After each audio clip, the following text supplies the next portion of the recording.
Hola muchachos, ¿cómo están? En la última clase que tuvimos les mencioné que nos quedaban algunos temas pendientes por revisar, entonces a través de este video pretendo que observemos algunas cosas que nos quedaron pendientes y cualquier duda que ustedes tengan, muy amablemente las estaré resolviendo por un mensaje de WhatsApp si es el caso. Entonces vamos a proseguir. En la clase, en las últimas clases estuvimos viendo la organización territorial.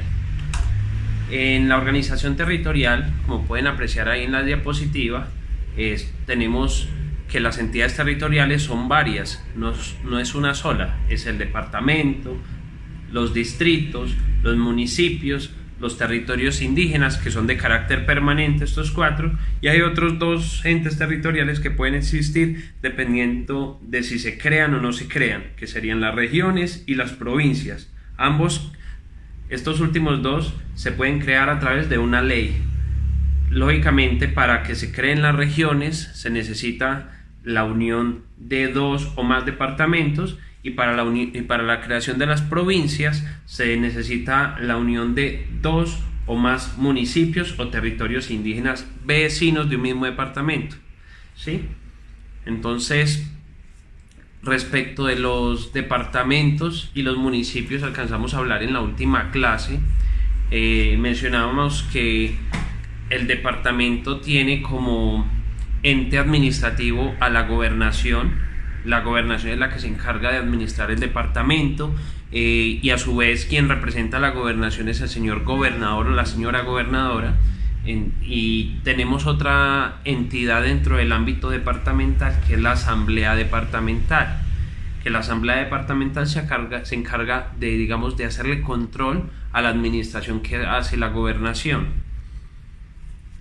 Los miembros de las asambleas departamentales se llaman diputados y tienen algunos requisitos para acceder a esos cargos que ya los mencionamos en la clase anterior. Las funciones del departamento son servir de intermediarios entre el gobierno nacional y los municipios. Digamos, los gobernadores se encargan de hacer cumplir las políticas nacionales que fija el gobierno nacional a través del presidente. Son los que colaboran que la política del presidente se ejecute en los municipios. Las asambleas departamentales se encargan entonces de colaborarle a la gobernación en esa tarea, les aprueban sus programas y planes de gobierno, le revisan los presupuestos que se planteen gastar las gobernaciones durante el año, dictan además normas de policía, entre otras cosas que ya mencionamos. En los municipios mencionábamos, por otro lado, que son entidades, digamos, son entes territoriales cuya administración está a cargo de las alcaldías, y a su vez la alcaldía está en cabeza del señor o la señora alcaldesa. Hay otra entidad dentro del municipio que es el consejo municipal. El consejo municipal, cuyos miembros se denominan concejales. Estos funcionarios, tanto los alcaldes como los concejales, tienen unos requisitos para acceder al cargo que también los mencionábamos en la clase anterior. Mencionábamos qué pasa si falta el alcalde dentro de los 18 meses antes de terminar el cargo, o qué pasa si deja el cargo luego, en menos tiempo de los 18 meses. Muchachos, entonces les solicito que por favor revisen esas diapositivas de las alcaldías y los municipios en cuanto tiene que ver con la elección de los dignatarios de esas entidades, para continuar entonces con lo que nos queda pendiente, ¿sí? Entonces, como pueden apreciar allí en la diapositiva, los municipios tienen una división territorial. La división territorial que se le hace a la parte urbana se llama comunas, o sea que toda la parte urbana de los municipios se divide en pedazos, en territorios que se denominan comunas, y la parte rural, ¿sí?, es donde encontramos a los corregimientos. No obstante, tanto comunas como corregimientos tienen una entidad que se encarga de administrar esos pedacitos de tierra, o digamos esos sectores del municipio. Se llaman juntas administradoras locales, JAL también se les conoce por la sigla, juntas administradoras locales, que se encargan pues de participar en la elaboración y planes y programas municipales sobre desarrollo económico, social y obras públicas.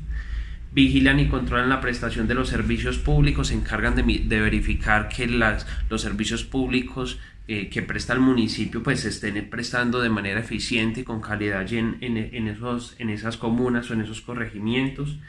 Le presentan propuestas a las alcaldías para que se hagan inversiones allí en esas comunas o corregimientos, y también tienen algunas funciones que les puede delegar tanto el Consejo como otras entidades del Estado, ¿sí?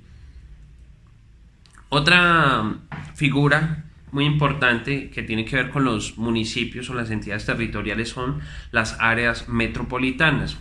Las áreas metropolitanas no son una entidad de carácter permanente, sino que pueden ser creadas con el cumplimiento de dos requisitos. Uno, un área metropolitana, para poder crearse, necesita ser creada por dos o más municipios que tengan relaciones económicas, sociales y físicas similares.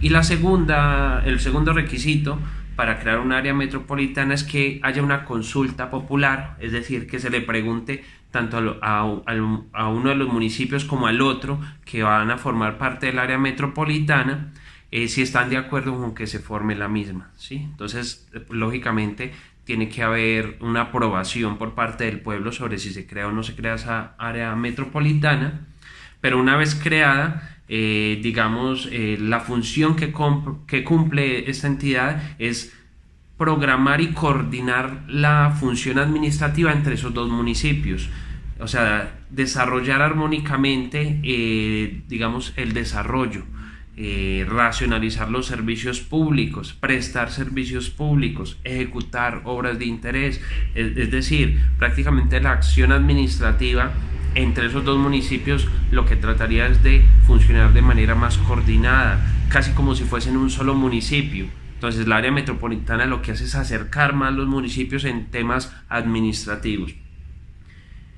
¿Cómo se protocoliza la creación del área metropolitana? Pues como ya lo dije, pues deben cumplir esos dos requisitos, pero adicionalmente debe haber un acuerdo municipal, ¿sí?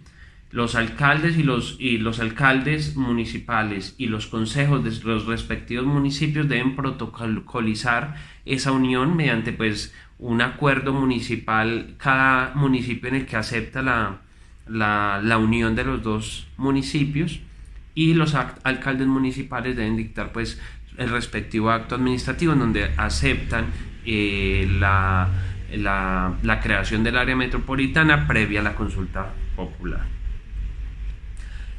En la organización territorial encontramos otro de los entes territoriales, que son los distritos. Los distritos en Colombia son, digamos, municipios especiales que tienen una importancia muy relevante en el país. Son 6, hasta el año pasado eran 5. En julio del 2018 se incluyó también a Tumaco como área metropolitana, de manera que al día de hoy tenemos a Bogotá, a Cartagena, Santa Marta, Barranquilla, Buenaventura y Tumaco como distritos especiales. Bogotá por ser distrito capital, Cartagena, Santa Marta, Barranquilla, Buenaventura y Tumaco se les tiene en cuenta como distritos por ser no solamente destinos turísticos, sino también por el hecho de que allí funcionan en todos ellos, en estos 5 últimos, funcionan puertos marítimos, pues que digamos son los que son el bolsillo del país. Por allí entra y sale la carga, la mercancía del país, entonces pues por eso tienen una gran importancia a nivel nacional. ¿Cómo funciona el distrito? El distrito funciona con los siguientes entes internos dentro del municipio. Hay un alcalde mayor, como cualquier otro municipio tiene un alcalde, pero este, digamos, es alcalde mayor porque ya les voy a mencionar, hay unos alcaldes locales. El alcalde mayor, lógicamente, encabeza la alcaldía distrital. Hay un consejo distrital. Este consejo se compone por 45 concejales. Digamos, el distrito de Bogotá y los distritos especiales tienen un consejo distrital bastante amplio, en el sentido de que hay muchos concejales, a diferencia del resto del país que son menos concejales. La división de los distritos es un poco diferente a los municipios comunes y corrientes, ya que aquí no se llaman comunas y corregimientos, sino que está dividido en localidades. Así encontramos, por ejemplo, cuando lo vemos en las noticias, muy frecuentemente se refieren en Bogotá a la localidad de Kennedy, la localidad de Teusaquillo. Entonces, precisamente es por eso, porque los distritos se dividen no en comunas, como normalmente sucede con los municipios de otros que no son especiales y en corregimientos, sino en localidades. Cada localidad tiene, o más bien en cada localidad funciona una junta administradora y una alcaldía local. O sea, cada localidad tiene una junta y una alcaldía. La junta está compuesta por mínimo 7 ediles, máximo 12, dependiendo pues de la población que haya en la respectiva localidad. Se eligen por voto popular para periodos de 4 años, o sea que estos ediles representan a las personas de esa localidad. Y el alcalde local de esa localidad es elegido por el alcalde mayor previa terna que le envíe la junta administradora. Es decir, la junta administradora escoge 3 personas de esa localidad, se las envía al alcalde mayor y el alcalde mayor es quien elige entre esos 3 quién va a ser el alcalde local de esa localidad. Son elegidos para periodos de 4 años también estos alcaldes locales. Para que se pueda dividir un distrito en localidades, debemos tener en cuenta que no todos los distritos están divididos en localidades. Tiene que ser que el alcalde se lo haya propuesto al consejo y el consejo haya aprobado que haya esa división en localidades, ¿sí? O sea, precisamente si van a Buenaventura o a Tumaco o a Santa Marta, es muy probable que allí no vayan a encontrar que está dividido en localidades, no porque no puedan hacerlo, sino porque no lo han hecho y necesitarían lógicamente un acuerdo distrital expedido por el Consejo Distrital en el que se avale la división del territorio del distrito de esa manera.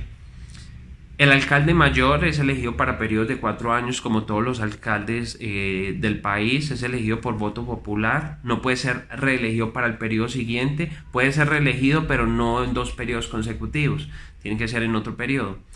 ¿Qué pasa si falta el alcalde mayor antes de los 12 meses para vencerse su periodo? Entonces, si faltan más de 18 meses, debe haber nuevamente votaciones, o sea, todo el distrito tendría que elegir nuevamente el mandatario, y si faltan menos de 18 meses lo elegirá el presidente de la República, respetando el partido político. Aquí vemos que la elección, digamos, la falta absoluta del alcalde mayor de Bogotá y de los alcaldes distritales se llena, tal y como ocurre con el tema del gobernador, porque cuando falta un alcalde municipal de un municipio que no es especial, si falta más de 18 meses hay votaciones populares, si falta menos lo elige el gobernador, respetando el partido político. Pero en este caso el alcalde mayor no lo elige el gobernador si faltan más de 18 meses, sino que lo elige directamente el presidente de la República. Ese fue el caso que tuvimos con Cartagena ha sido un tiempo que faltó el alcalde de manera absoluta por algunas situaciones que se presentaron allí en ese municipio, y resulta que el presidente eligió al reemplazo del alcalde mayor de Cartagena. Entonces allí tenemos un claro ejemplo. El distrito de Bogotá tiene unas situaciones administrativas especiales diferentes de los demás distritos, lógicamente por ser la capital del país tiene, digamos, algunas situaciones particulares que se diferencia de cualquier otro distrito. ¿Cuáles son las situaciones administrativas especiales de Bogotá? Entonces, primero, puede conformar áreas metropolitanas y entre el distrito y municipios vecinos, ¿sí? Entonces, normalmente eso lo puede hacer cualquier municipio del país, pero digamos, la conformación de estas áreas para el distrito es algo que, digamos, le da mucha más importancia teniendo en cuenta que ya es la capital del país. Puede conformar regiones, cosa que no pueden hacer los otros municipios del país. Observen y recuerden que las regiones se conforman entre dos departamentos, pero aquí respecto al distrito de Bogotá se permite que, a pesar de que no sea departamento, el distrito de Bogotá pueda conformar una región con otro departamento del país. Entonces es algo muy especial.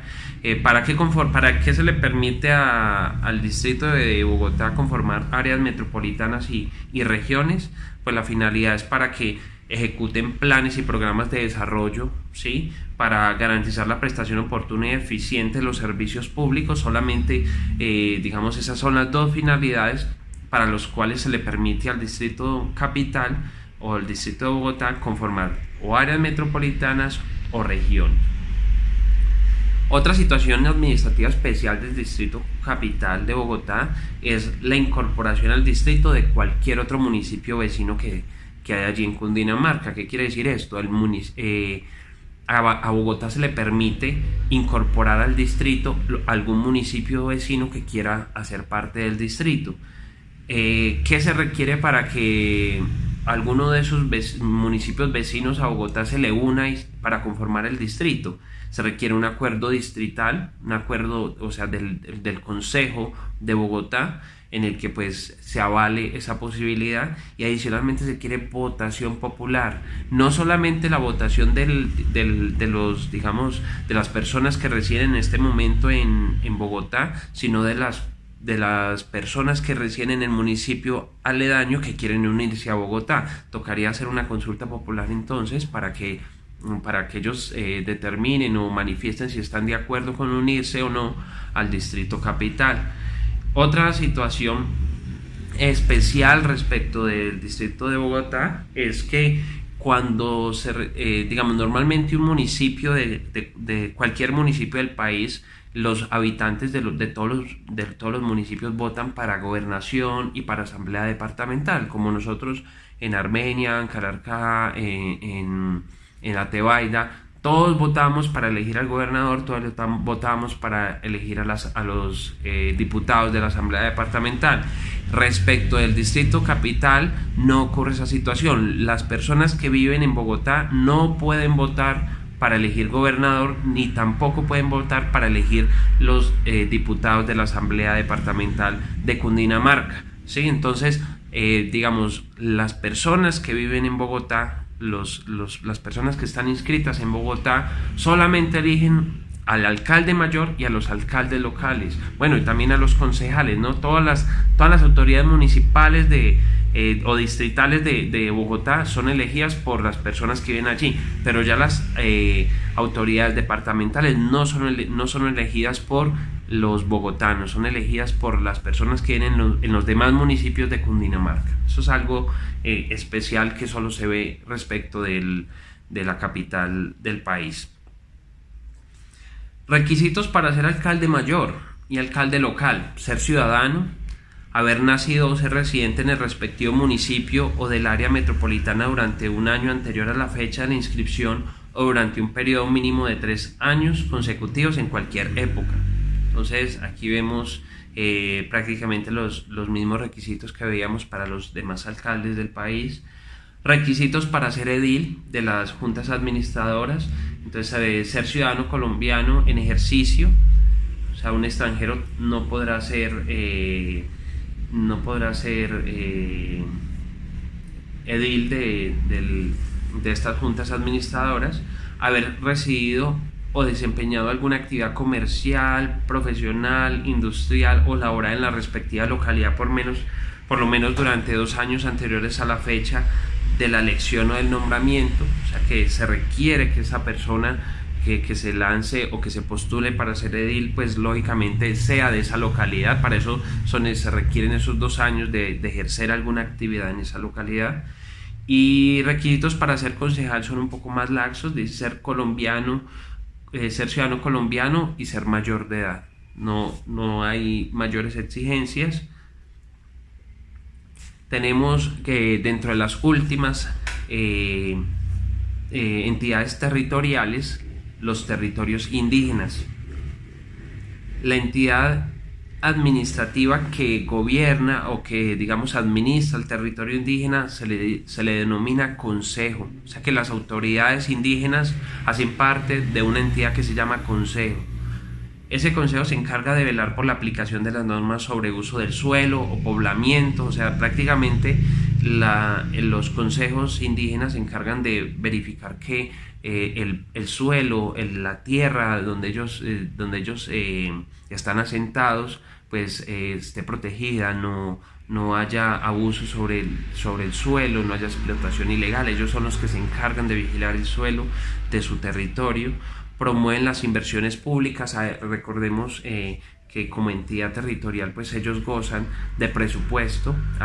El gobierno nacional a ellos les facilita algunos recursos que lógicamente ellos invierten allí. ¿Cómo hacen para obtener esto? Lógicamente gestión que hacen las autoridades indígenas para que les entreguen estos recursos. Percibir y distribuir sus recursos hace parte de su función. Velan por la preservación de los recursos naturales, como lo mencioné ahorita, pues ellos son los que se encargan de velar porque el suelo de su territorio pues se desarrolle de acuerdo a sus creencias y a sus reglas internas. Coordinan los planes y proyectos que el gobierno nacional les encomienda, ¿cierto?, para el desarrollo de la misma comunidad indígena. Colaboran con el mantenimiento del orden público. Aquí hay que mencionar que ellos administran justicia. Ellos tienen toda una jurisdicción penal. O sea, si se cometen delitos, este consejo, a través de esas personas que tienen esa autoridad, se encargan de juzgar al responsable y de imponerles una sentencia. Inclusive ellos allí pues tienen unas formas particulares de acuerdo a su ancestralidad de ejecutar esas penas, ¿cierto? Entre ellas les he mencionado el cepo, que es un tronco de madera en el que la persona sancionada se le queda allí apresada con el tronco de madera y no puede sacar sus brazos o sus piernas, y allí se le deja durante un tiempo como forma de pagar su pena por el delito. Y representan a los territorios ante el gobierno y demás entidades. Lógicamente, si el gobierno quiere desarrollar algún plan o proyecto respecto a alguna comunidad indígena, se tiene que contactar con los miembros de ese consejo, que serían las personas encargadas de ejecutar el proyecto. ¿De qué en el tema del nivel departamental, municipal y distrital, tenemos que tanto la asamblea departamental como el consejo distrital o el consejo municipal son los que se encargan de hacerle control político a la gobernación, a la alcaldía municipal o a la alcaldía distrital, ¿sí? Entonces la asamblea departamental le hace control ¿a quién?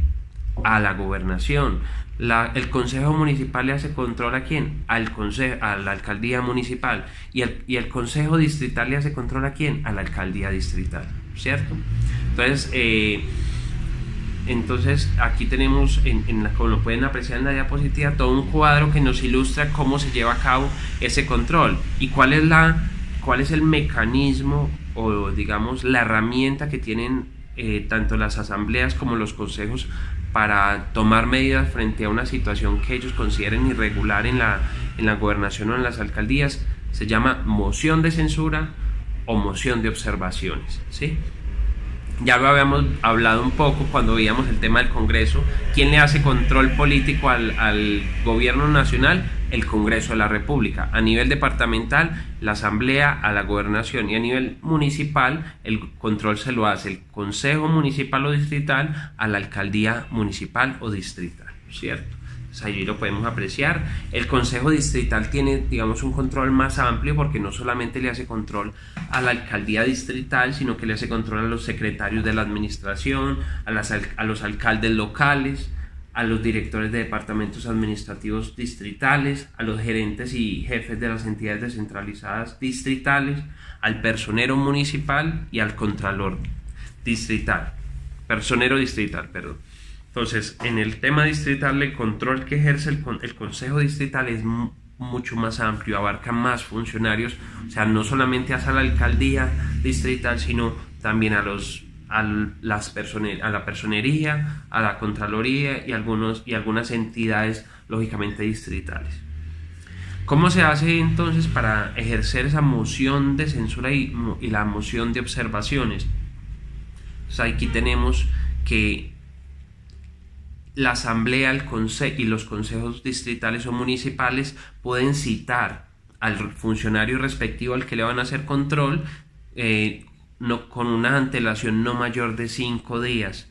Lógicamente en esa citación le tienen que enviar un cuestionario escrito sobre lo que le van a preguntar en esa reunión a la que lo han convocado.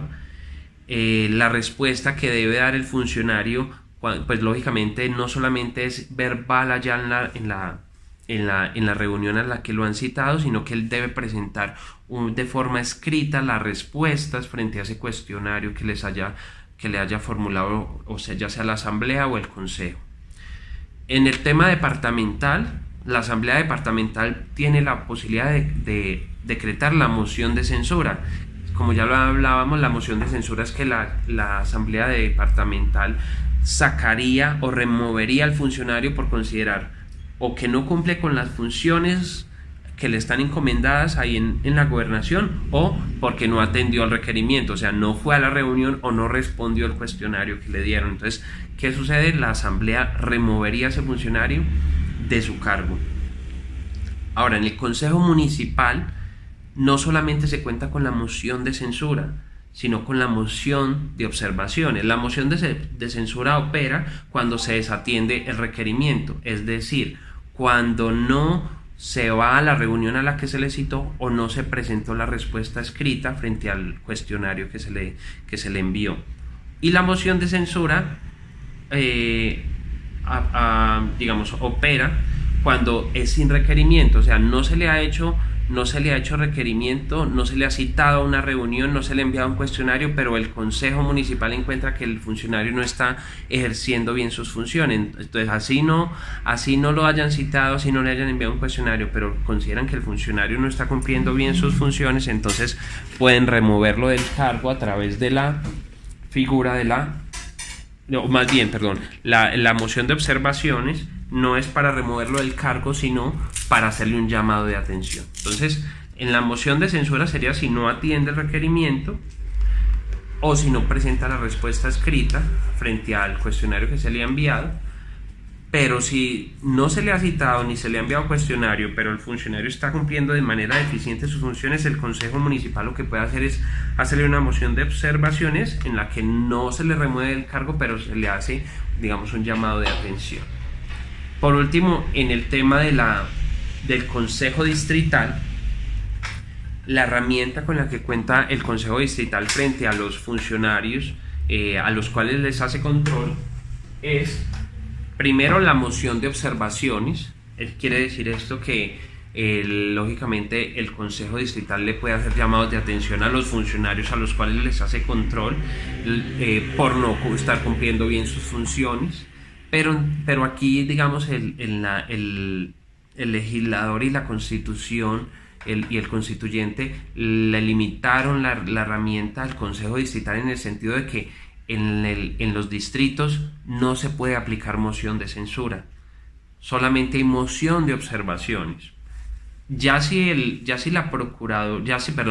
Consejo Distrital cita al funcionario al que le va a hacer control y le envía el cuestionario y el funcionario ni asiste a la reunión o tampoco da respuesta a ese cuestionario, entonces ya el Consejo Distrital no sanciona con la moción de censura, sino que remite el caso a la Procuraduría para que sea la Procuraduría quien imponga la sanción por no haber cumplido los requerimientos del Consejo Distrital. Entonces ahí tenemos: Asamblea Departamental tiene moción de censura solamente, consejos municipales, o sea, de todos los municipios que no son distritos, tienen moción de censura y moción de observaciones, mientras que el Consejo Distrital no tiene moción de censura, sino que tiene moción de observaciones, y cuando no le cumplen los requerimientos ya no sanciona él, sino que tiene que remitir el caso a la Procuraduría General de la República.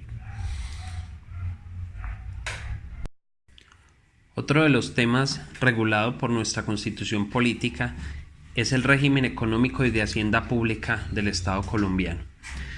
En este título, que es el título 12, se regula en el capítulo primero los principios básicos de la economía colombiana. Hablemos sobre ellos. Primer principio de la economía colombiana, de acuerdo a nuestra Constitución: el suelo y los subsuelo y los recursos naturales son de propiedad del Estado cuando no son renovables.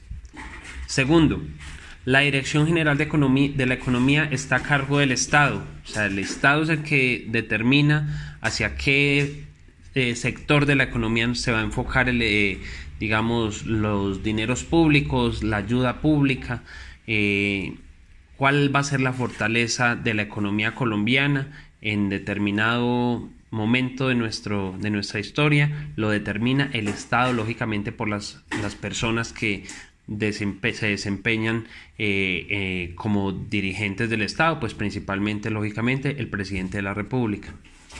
Tercer principio: la actividad económica y la iniciativa privada son libres dentro de los límites del bien común. Cualquier persona puede montar su propia empresa, cualquier persona puede desarrollar una actividad comercial. Estas actividades económicas y comerciales son libres. La única limitante que tiene es el que no se le haga daño al prójimo, que no se haga daño a las demás empresas, que no se haga daño a los demás comerciantes. Siempre ese es el límite. Mi derecho llega hasta donde empiezan los derechos de los demás. En materia económica y comercial opera también ese principio. Cuarto principio: la libre competencia económica se pone responsabilidades. O sea, puedo competir de manera libre en la economía, pero tengo unas responsabilidades. La primera responsabilidad, como ya lo mencionaba, es el derecho mío llega hasta donde empieza el derecho de los demás, pero hay otras responsabilidades que, digamos, derivan de competir lealmente en la economía. Entonces hay una norma que ya se ha desarrollado, digamos, que reglamenta esta parte de la Constitución, y es una norma que establece la competencia desleal, o más bien que sanciona la competencia desleal. ¿Qué actos no puedo desarrollar yo en la economía, como, digamos, utilizar nombres de otras empresas que ya están funcionando, porque pues sería pues útil hacerme, digamos, valerme de la reputación de otra empresa pues para generarme un lucro a sí mismo? Entonces hay una serie de limitaciones: no generar monopolios, en fin, hay una serie de prohibiciones para los comerciantes o para las empresas al momento de competir de manera libre en la economía. O sea, digamos, existe una libertad económica, pero dentro de ciertos límites, ¿no? Quinto principio: la empresa tiene una función social que implica obligaciones. Todas las empresas, a raíz de esta función social que les impone la Constitución, deben llevar a cabo labores sociales. Digamos, algunos ayudan a las escuelas, algunos ayudan a los colegios, algunas empresas desarrollan planes a favor, digamos, de los ancianos, algunas entidades desarrollan programas o planes a favor de los habitantes de la calle. Entonces siempre las empresas tienen que cumplir una función social sin importar cuál sea la función social que cumpla, pero la deben cumplir. O sea, ya va en, digamos, en la voluntad y en la creatividad que tenga la empresa para desarrollar esta función. Como les digo, en ocasiones son enfocados directamente hacia las personas más necesitadas, en ocasiones son enfocados hacia las entidades de educación. Entonces les hacen donaciones, les entregan computadores, les entregan tablets para que los niños puedan educarse, pero pues hay muchas formas de cumplir esa función social que impone la Constitución. Dice el último principio que no habrá monopolio en el Estado colombiano, sino como arbitrio rentístico con una finalidad pública o social. La única manera que puede existir el monopolio en Colombia es bajo un arbitrio rentístico, bajo la imposición de una contribución fiscal, o sea, que se genere un impuesto a favor de la sociedad, ¿sí? O sea, solamente pueden haber monopolios en algunas áreas que permite el Estado, ¿sí? Como les menciono, como se puede observar ahí en la diapositiva, en los juegos de suerte y azar hay un monopolio, y ese monopolio que existe en el Estado colombiano, a ese monopolio se le ha impuesto una carga tributaria, se les ha impuesto el pago de impuestos para que esos impuestos vayan tanto a salud como a licores. Perdón, para que vaya a salud. Y los licores, en el tema de licores también tenemos otro monopolio en el que sacamos, digamos, los impuestos que se tienen sobre los licores que se distribuyen por parte de estas empresas que tienen los monopolios, van al sector de salud y al sector de la educación. Entonces, solamente bajo algunas permisiones que deja el Estado colombiano a través de la Constitución se pueden generar algunos monopolios, pero no en todas las actividades. Esto es algo excepcional. ¿Cómo hace el Estado colombiano entonces para intervenir en la economía? ¿Cómo hace el Estado colombiano para intervenir en la economía y digamos en la parte social? Lo hace a través de unos planes de desarrollo. Y esos planes de desarrollo pueden ser o son a nivel nacional, a nivel departamental y a nivel municipal. A nivel nacional lo hace lógicamente el gobierno nacional a través de un proyecto que le presenta al Congreso de la República. El Congreso de la República lo aprueba y se convierte en ley de la República. En el nivel departamental, quien crea ese plan de desarrollo es la gobernación, lo presenta a la Asamblea Departamental, y la Asamblea Departamental se encarga de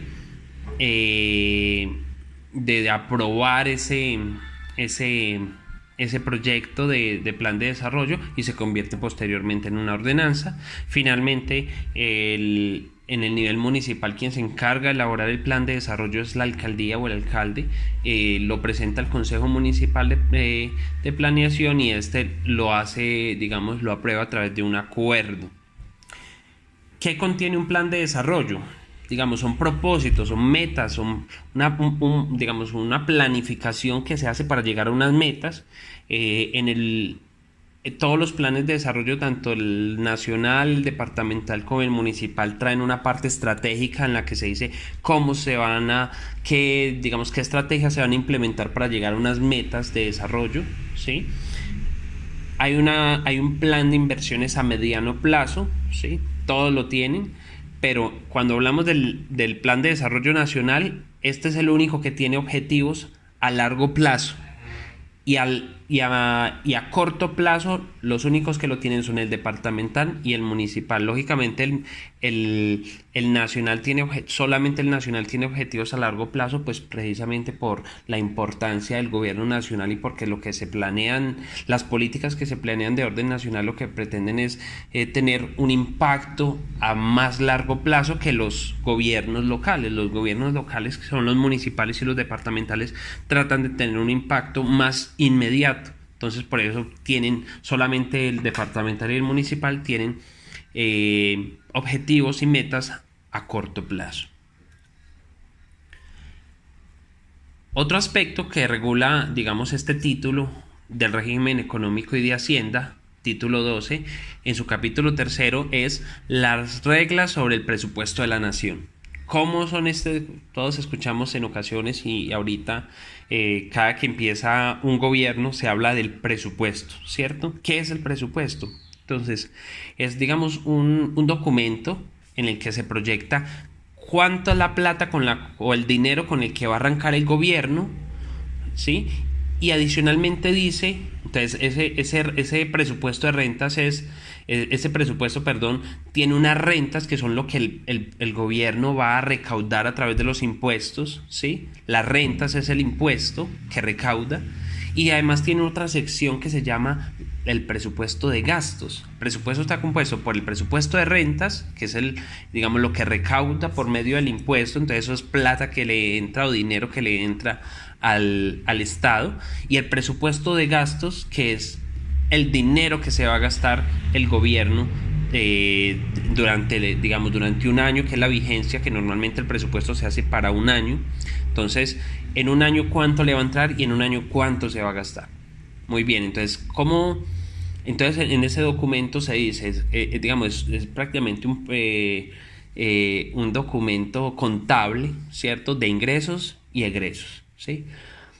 Pero ¿cómo se hace para saber qué se puede gastar y qué no? ¿Cómo hace el gobierno nacional o el gobierno departamental o el gobierno municipal para saber qué se gasta y qué no?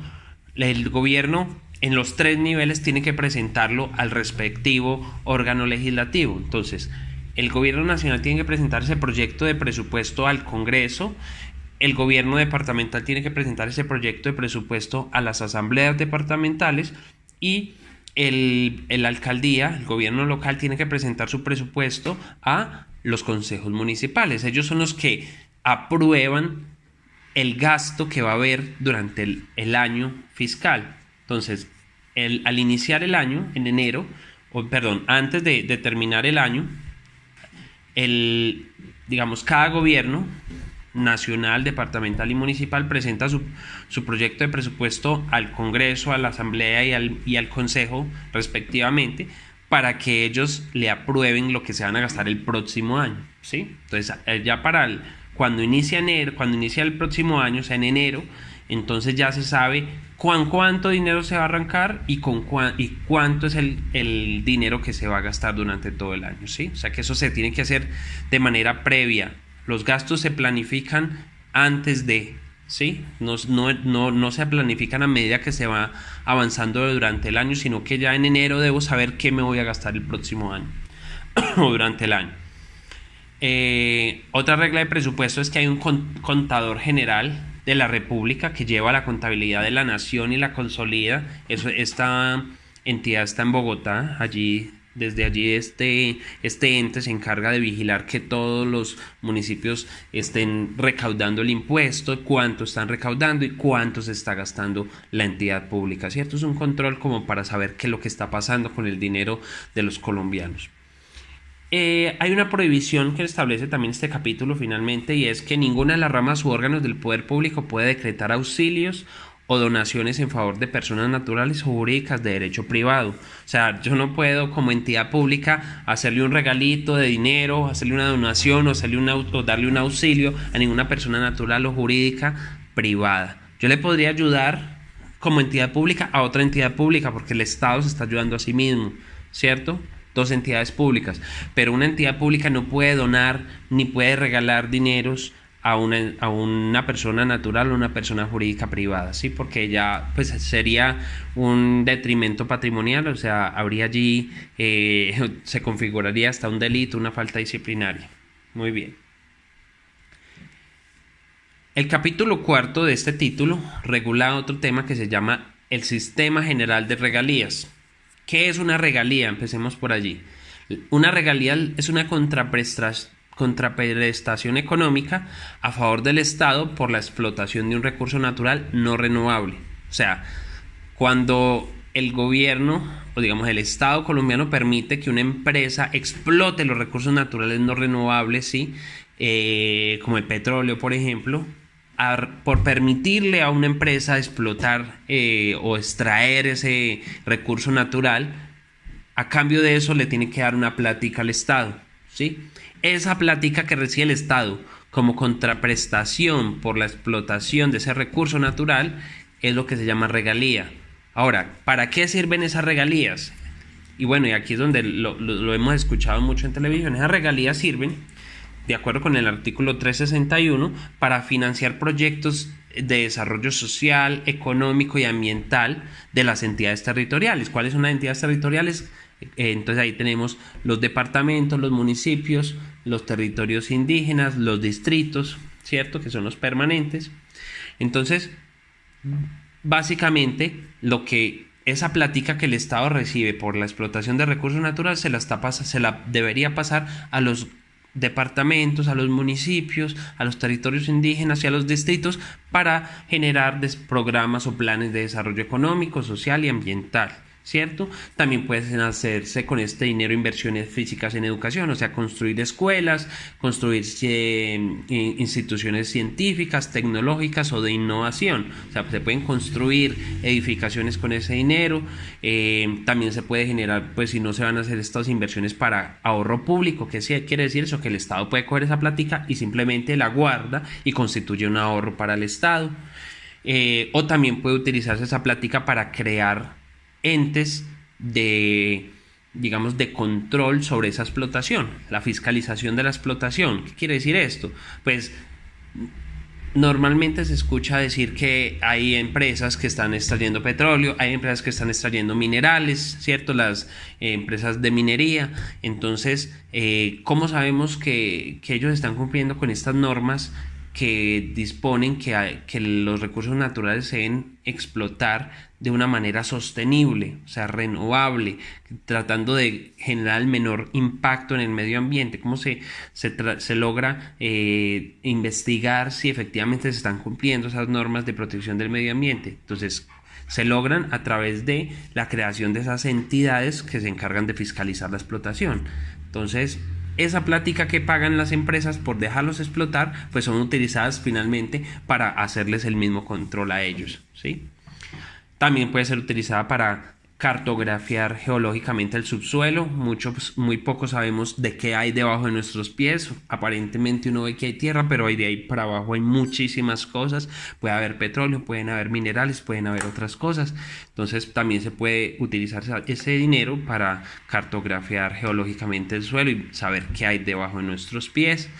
Y pues lógicamente esto genera un aumento en la competitividad general de la economía. Esto genera que le entre al Estado más dinero por esa explotación de los recursos naturales. El Estado pues se enriquece a raíz de permitir la explotación de esos recursos, pero aquí viene pues el grande dilema de que, y como ya lo hemos visto en los medios de comunicación del orden nacional, hay mucha controversia sobre la explotación de los recursos naturales.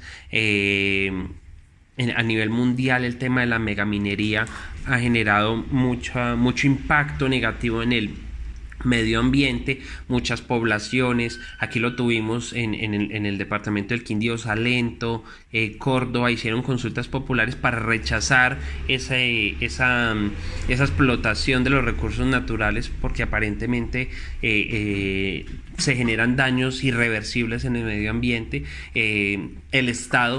El Estado manifiesta que esta es una oportunidad para generar competitividad, para mejorar nuestra economía, pero pues digamos los expertos en el medio ambiente dicen, pero pues se genera riqueza económica para el país, pero a cambio de un alto costo en el daño de los ecosistemas, ¿cierto? Entonces ese es el gran debate que hay ahora a nivel nacional. Lastimosamente, como lo mencionaba hace un momento, ¿quién es el dueño del subsuelo y de los recursos naturales no renovables? El Estado. Y lastimosamente estas consultas populares han sido útiles para alzar la voz de rechazo frente a estas explotaciones de los recursos naturales, pero realmente no son firmes, no son vinculantes. El Estado podría decir en algún momento, pues de todas maneras, a pesar de la consulta popular que rechaza, permito que se haga la explotación, ¿sí? Lastimosamente, jurídicamente no hay una obligación del Estado digamos, de aceptar el rechazo de la comunidad por esa consulta popular, pero pues se han alzado las voces y el Estado, digamos, ha escuchado y en ocasiones ha impedido, pero hemos visto en otros sitios de Colombia, como en el Tolima, que tienen con la Colosa, una empresa de extracción minera, un gran problema porque se le permitió la entrada y allí tienen algunos problemas de afectación al medio ambiente. Muy bien. Finalmente, tenemos dos temas en el título del régimen económico de Hacienda, que es cuál es la finalidad social del Estado. Se ha hablado desde el preámbulo de esa finalidad social del Estado, o sea, el Estado social de derecho.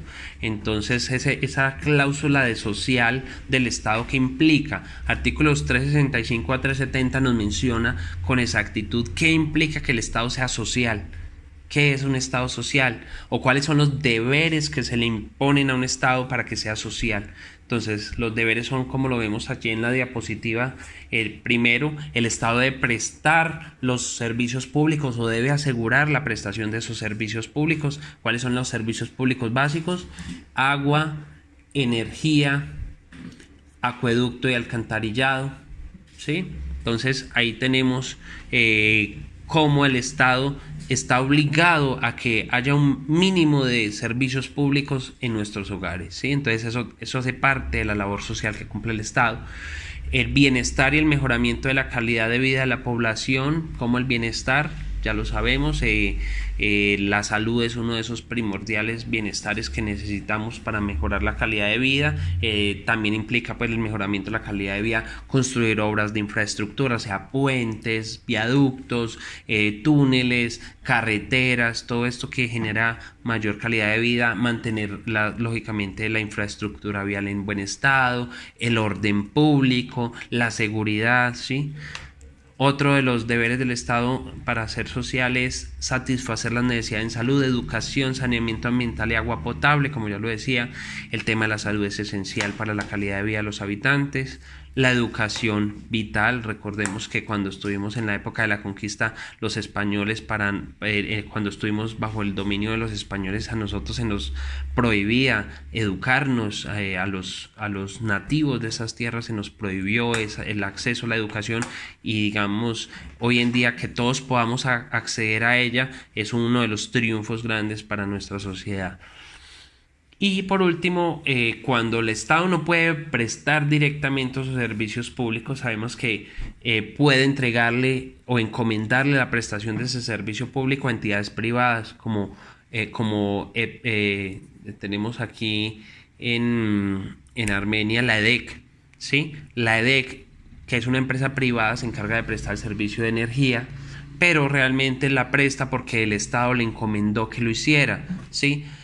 Lógicamente el Estado subsidia esto y la EDEC tiene que pagar un dinero al Estado a raíz de que se le permite la prestación también, pero lo importante aquí es que el Estado, como Estado social, tiene el deber de controlar y vigilar a todas estas entidades como la EDEC que presten un servicio público. ¿Para qué las vigilan? Para que ese servicio sea de calidad y sea eficiente, ¿sí? Hemos escuchado recientemente en los medios de comunicación como en la costa atlántica, la empresa de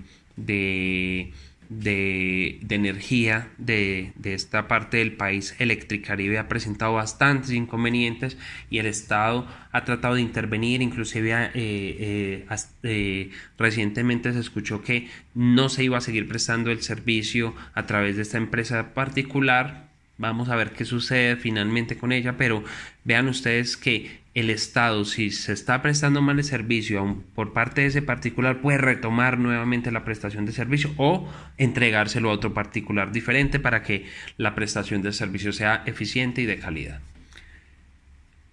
El último tema que nos regula el título 12 de la Constitución es la banca central. La banca central digamos, en este capítulo, que va del artículo 371 a 373, nos menciona que la banca central está constituida por una entidad. O sea, ¿quién se encarga? ¿Quién es el bolsillo o el banco del Estado? El Banco de la República. El Banco de la República, como banco del Estado, como el bolsillo del Estado colombiano, cumple las siguientes funciones: regula la moneda, los cambios internacionales y el crédito. O sea, digamos, el Banco de la República interviene en la economía poniendo a circular más dinero o, digamos, recogiendo dinero para influenciar en nuestra economía, lógicamente tratando de buscar impactos positivos. El Banco de la República es el que se encarga de emitir la moneda, o sea que los billetes y las monedas son creadas por esta entidad. Administra las reservas internacionales, quiere decir esto que ¿quién se encarga de guardarle los ahorritos al Estado? El Banco de la República. Y tiene otra función importantísima, que es ser prestamista de última instancia y banquero de los establecimientos de crédito. El Banco de la República le presta dinero a los bancos privados, ¿sí? Nosotros pedimos dinero prestado, los particulares pedimos dinero prestado a los bancos privados, y estos bancos privados a su vez pueden pedir préstamos al Banco de la República. Entonces el Banco de la República le presta a los bancos y sirve de agente fiscal del gobierno. Se encarga de fiscalizar todo el dinero del Estado. Finalmente conviene hacer una aclaración, porque a veces se confunde, y es la diferencia entre el Banco de la República y el Banco Agrario. Banco Agrario también es del Estado, es un banco público, es del Estado, pero a diferencia del Banco de la República, es que el Banco de la República es un órgano de naturaleza única, con autonomía administrativa, patrimonial y técnica.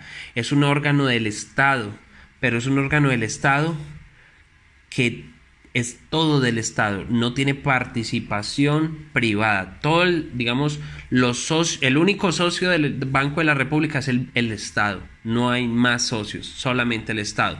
Mientras que en el Banco Agrario, los dueños del Banco Agrario no solamente es el Estado, también hay dineros de particulares, de privados, de personas privadas que son socios de este banco. Entonces aquí tenemos una gran diferencia. El Banco de la República es todo del Estado, el Banco Agrario sí es en parte del Estado y en otra parte de particulares, ¿sí?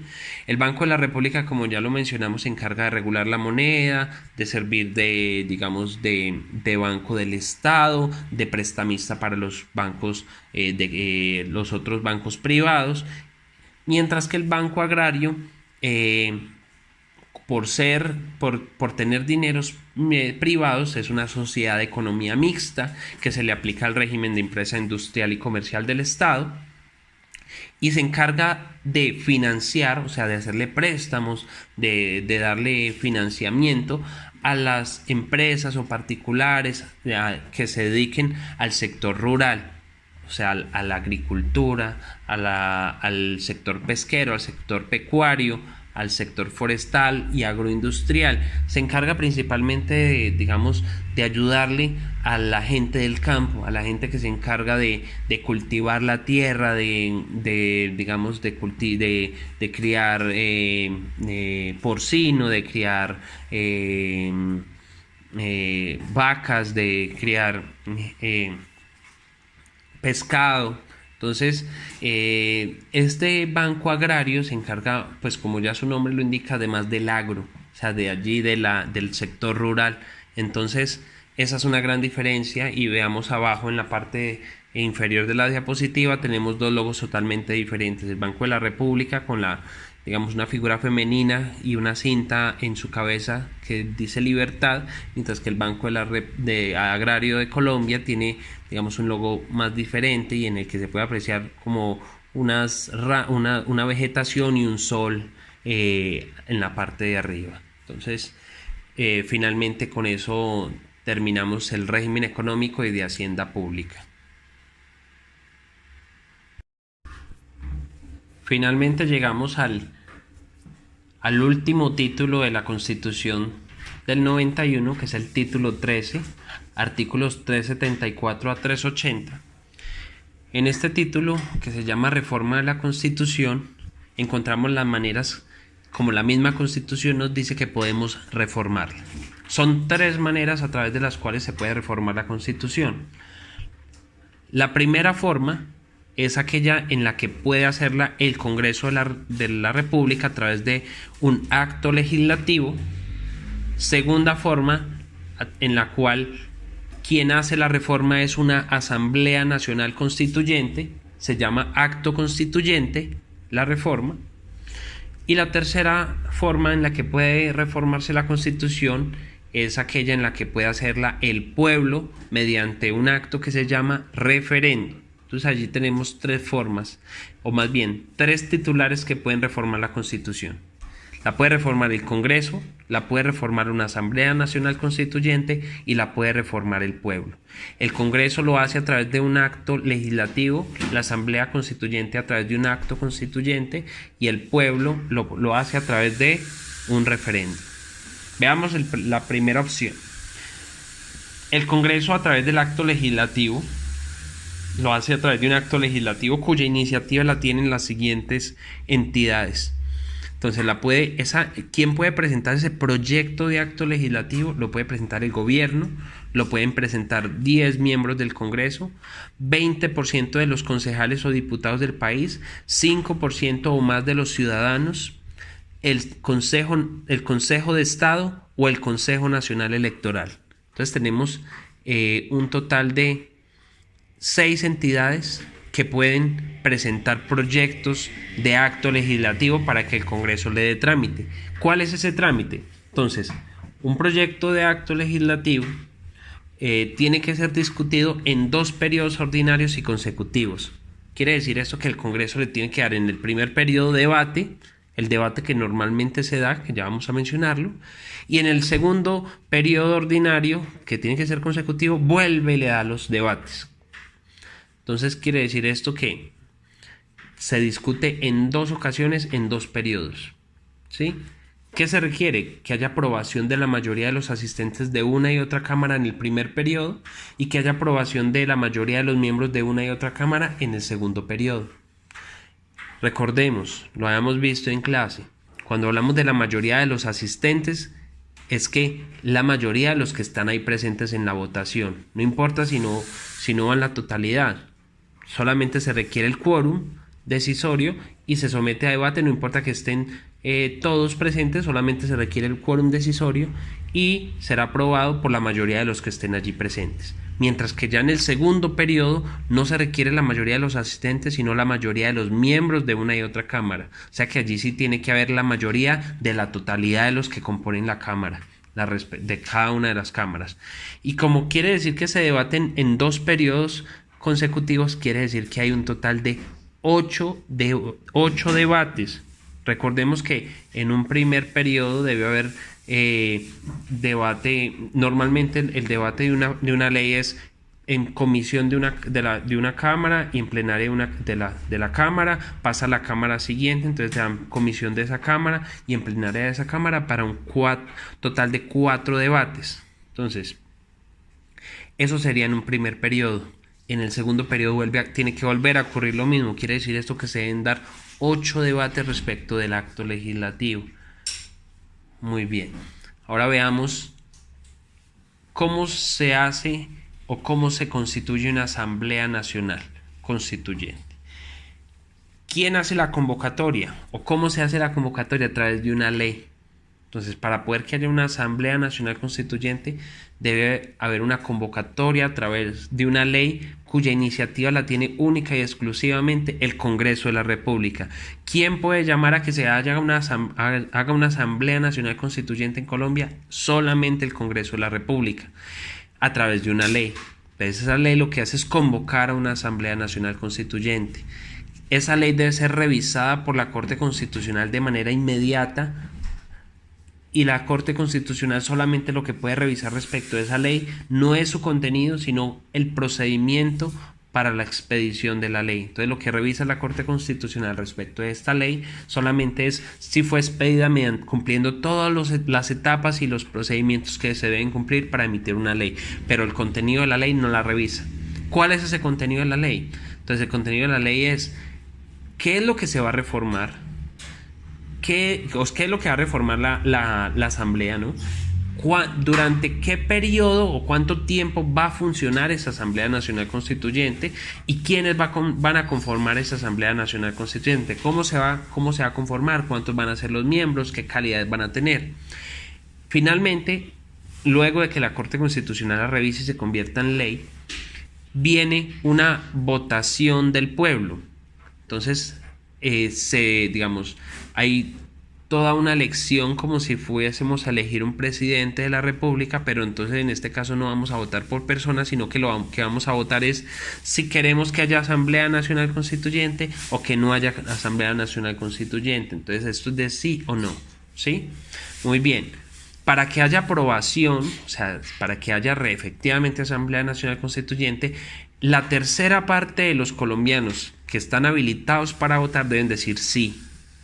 La tercera parte de los colombianos deben decir sí, y entonces allí habría lugar a una Asamblea Nacional Constituyente. El siguiente paso sería nuevamente hacer una votación para elegir a los delegatarios de la Asamblea Nacional Constituyente. O sea, elegiríamos a unas personas que van a representar al pueblo para conformar la Asamblea Nacional Constituyente. Lógicamente, entonces ya elegidas estas personas se encargarán de hacer la reforma de la Constitución. Mientras esté funcionando la Asamblea Nacional Constituyente, el Congreso de la República no puede reformar la Constitución, le queda suspendida esa facultad. Es una de las particularidades de la Asamblea Nacional Constituyente como forma de reformar la Constitución. La última forma de reformar la Constitución es el referendo.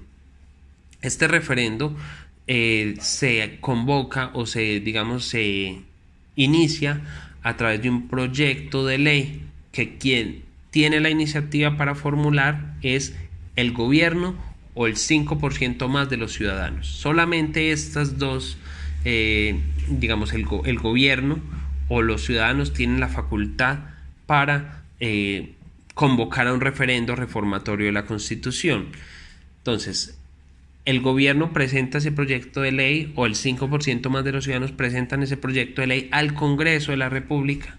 El Congreso de la República lo tiene que aprobar a través de una ley, que pasa lógicamente a la revisión de la Corte Constitucional. La Corte Constitucional la revisa, pero solamente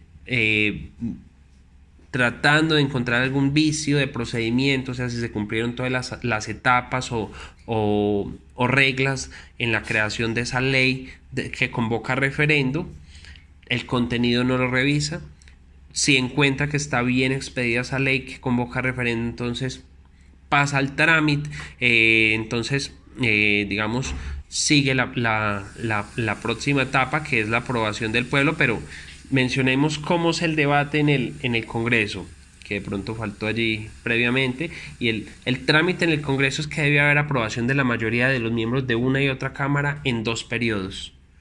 Entonces, aquí vuelven a haber 8 debates. Nos está diciendo la Constitución en este último capítulo que para poder convocar un referendo de reforma constitucional debe ser ese proyecto de ley debe ser debatido por el Congreso en 2 periodos.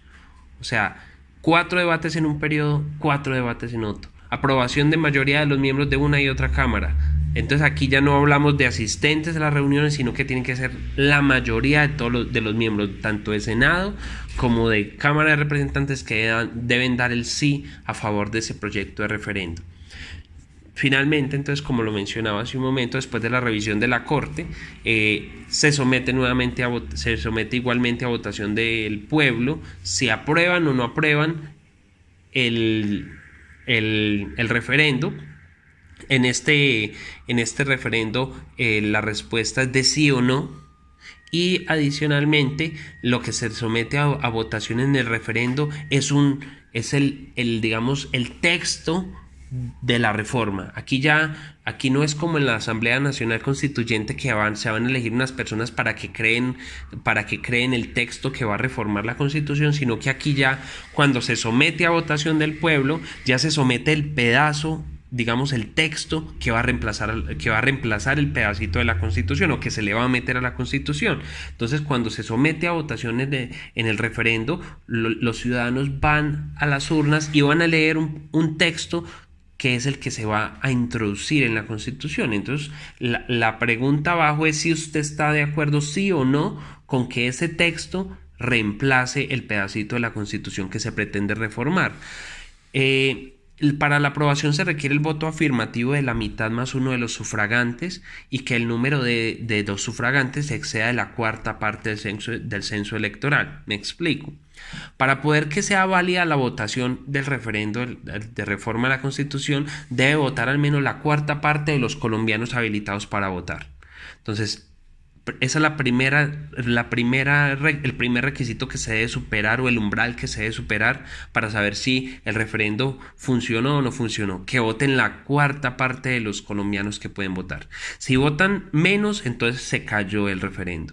Pero si votan más de la cuarta parte o más de los colombianos que pueden votar, entonces el referendo funcionó. Lo que quedaría pendiente de revisar es si los que votaron, si dentro de los que votaron la mayoría, o sea, la mitad más uno, votaron sí o votaron no.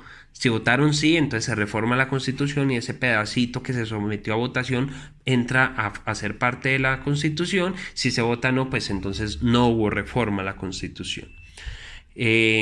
Ya con este sería el último de los 3 mecanismos de reforma de la Constitución, que, repito, son el acto legislativo, que lo hace el Congreso, el acto constituyente, que lo hace la Asamblea Nacional Constituyente, y el referendo, que lo hace el pueblo. Entonces, con esto terminamos nuestro curso de Derecho Constitucional, viendo que ya abordamos los 380 artículos que la componen.